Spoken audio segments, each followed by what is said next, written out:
welcome, and good to feel you guys. So today on WeAwake, and if anybody's new to this, well, buckle up your ego belt and put on your spirit hat. So today we're going to do a very interesting track. It's only 20 minutes. It's rather brief, and it is a guided meditation by Judith Pennington, who is a old friend and colleague of ours. She's a very wise woman, and she based this particular meditation on the work of Anna Wise, who is one of the pioneers of brain entrainment technology, that you could actually, use this sound technology to much increase the efficacy and the speed of your spiritual journey. So that was really, really smart. And the books are still out there if you ever want to get them. Very, very wise. And Judith, Anna passed, and Judith took on her mantle, I guess, and kept this going in the world. And I think it's really been a powerful impact on WeAwake, a lot of people in the world. So I guess without further ado, this track trains us to delta and alpha, simul-tracking. And yeah, get ready, relax the shoulders, upper back, jaws, feet touching going into the earth, hands relaxed, legs relaxed, knees relaxed, eyes relaxed, tongue relaxed. Okay. Let's get this going.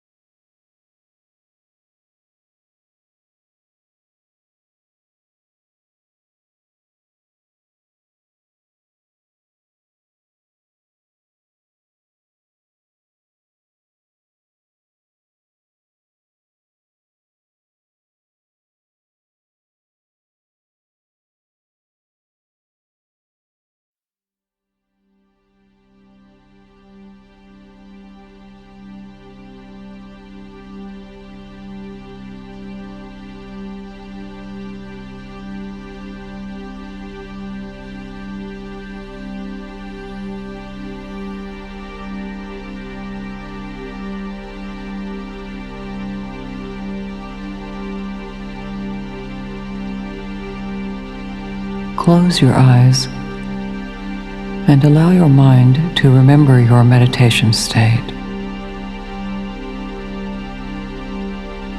Remember the depth of meditation, what it feels like inside.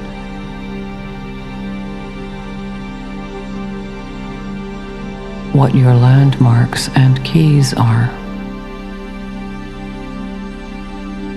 And begin to return to that place now.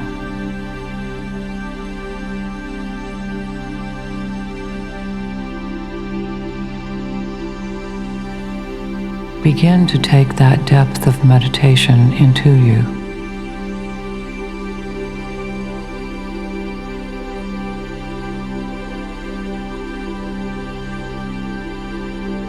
It's almost a sense of moving through different states of consciousness as you go down. Down and in. Down and in. Down and in.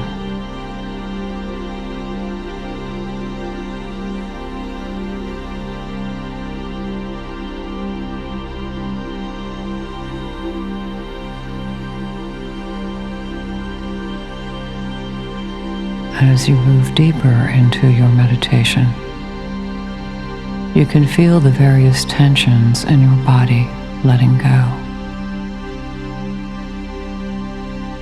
Throughout your body,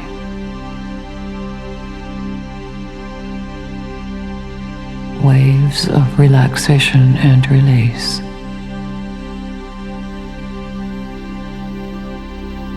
Letting go.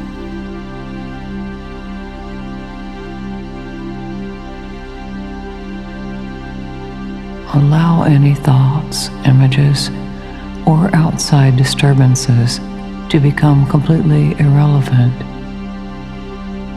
as you move into that deeper state which is within you.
Well,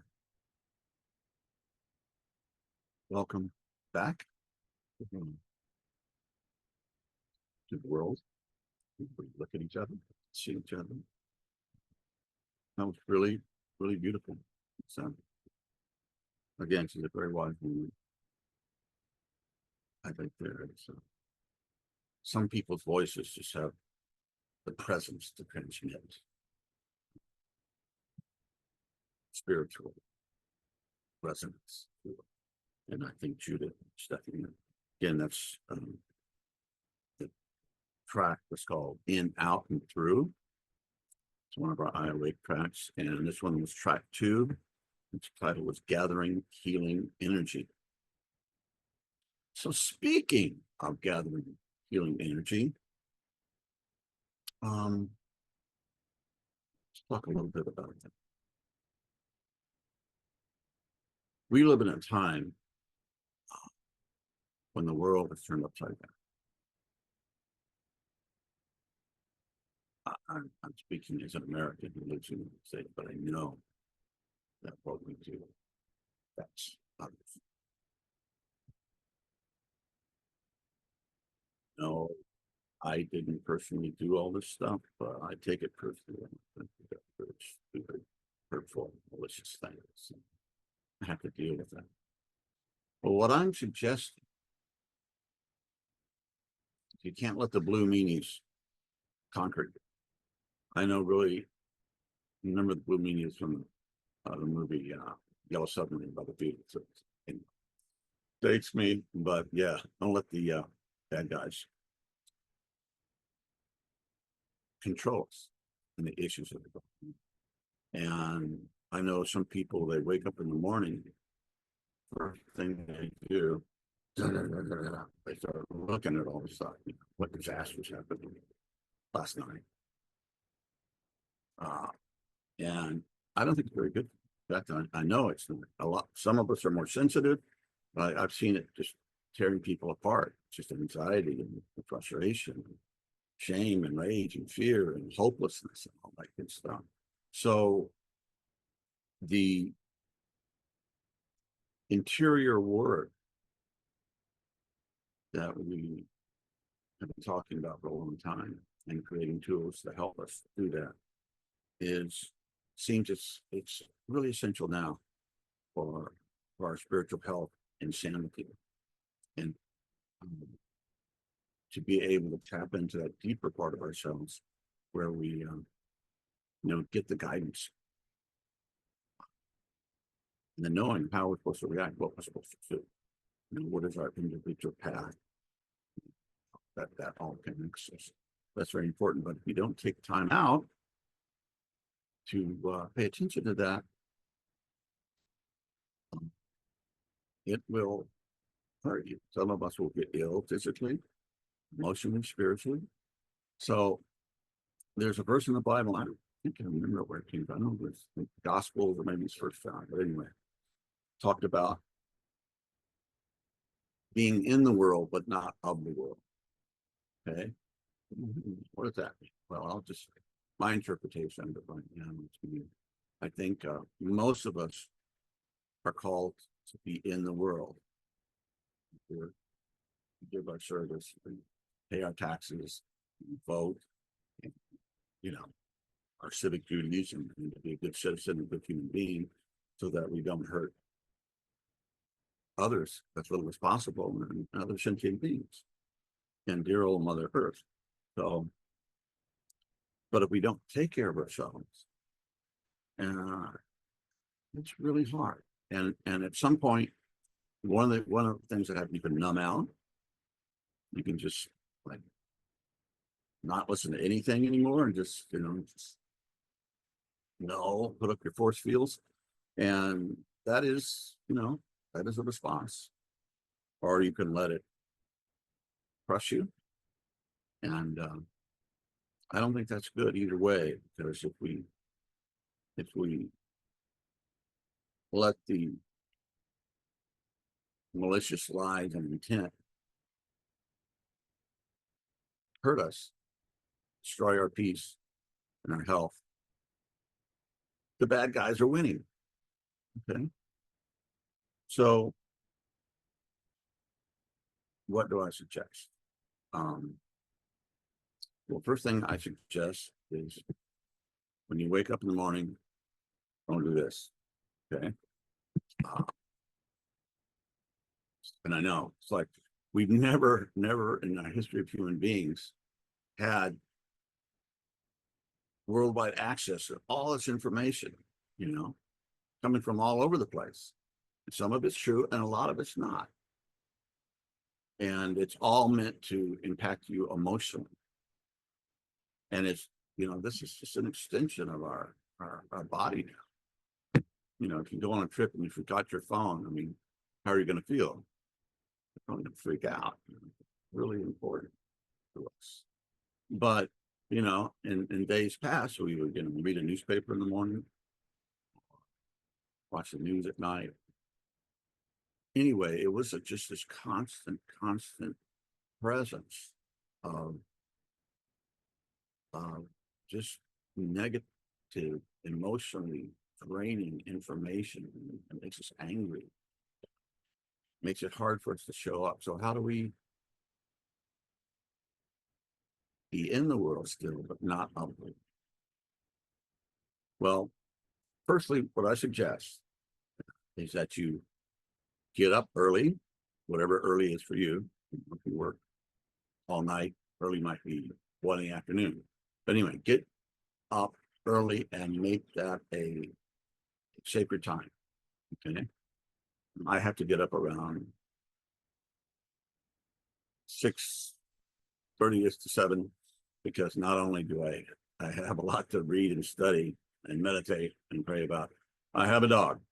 So I have to take her out. So we live in a place with a lot of space and ancient trees and things, but it's not horrible. I mean, it's like, yeah, that's what I do. So I do that.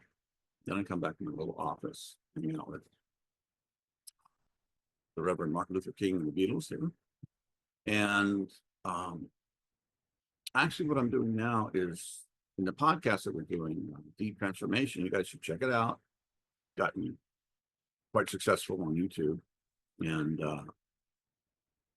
not by our marketing genius, let me tell you. So it must be spreading some way. But we're doing a series of conversations with A.H. Alma's, who I and my co-host, Dr. Roger Walls, are pretty much convinced is one of the greatest sages ever in history. He's really a remarkable man. He's also very humble, sweet man. I really like the guy, just as a human being. He's just like, what is there? It's just not, it's just very very deep and very long. So I'm working on these books of his because we do these conversations, and it's important for me to try to understand it to prepare. And I can only read about maybe 3 pages, and it's all underlined. I'm reading the second time this particular book, and 122 pages. It's a biographical fragment. I just have to read it and read it, and I go through that. Then I think on the third read, I'll start taking notes, writing things down, and that helps me get in it. But I'm actually in training my brain while I'm studying, and that really sets me up well. And then after that, I meditate. You know, when I'm done, I'm like, okay, that's enough for the day. I can't hold any more in. This is just too holy. This is too big. This is too astounding stuff that I do.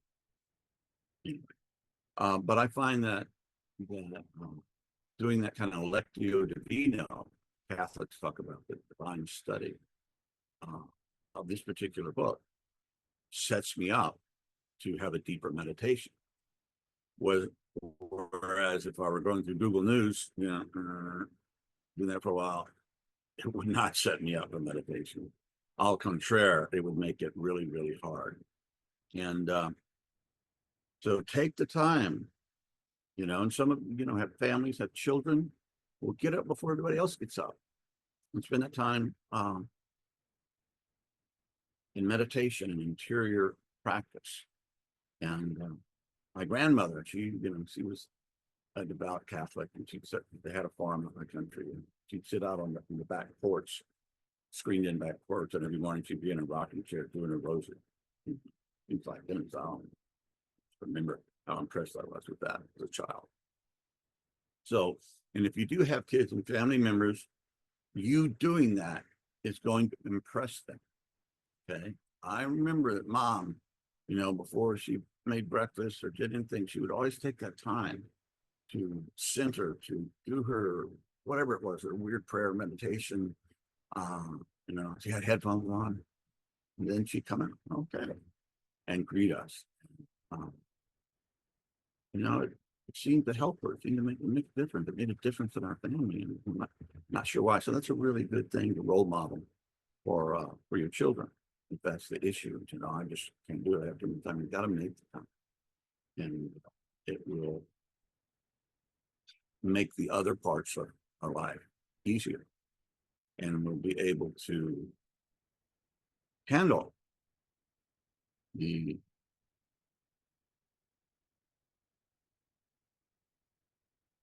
amount, the waves of malicious stupidity that's going on. And if if you're a sensitive person and you love your country, love the world, it's their thing. So you have to find out what that place of balance is, so that you can be in the world but not of the world. That your deeper connection is to that deep part of yourself that we can uncover and work through our ego blocks and everything to uncover that place of us that is, it's already enlightened. It's already healed. Doesn't need it. Just a little ego self, all knotted up and traumatized, and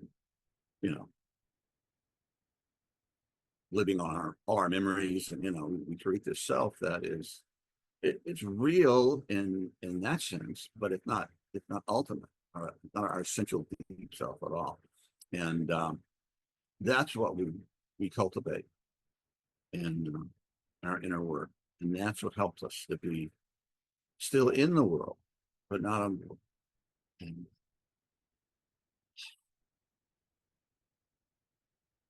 yeah, so give it a shot. And if you're already doing it, good for you. And stay faithful to it. There's a process of change where you go, I don't feel very good. Well, I think I need it to start. I'll probably, then you go through all these processes. Okay, I'm going to meditate. And then you meditate. It's discipline and all this stuff. Then after a while, it's just, this is what I do. I meditate. It's any great great grittiness or discipline mind to do it, because it's just become part of it. It's just a natural thing to do. And so, love you guys. We are in this together. And John Lennon, the guy on the left over here, said we can be part of the problem, or we can choose to be part of the solution. And how we do that is the question. But that takes inner work, inner cultivation, connection with the deeper essential self, which in turn connects us to everyone and everything.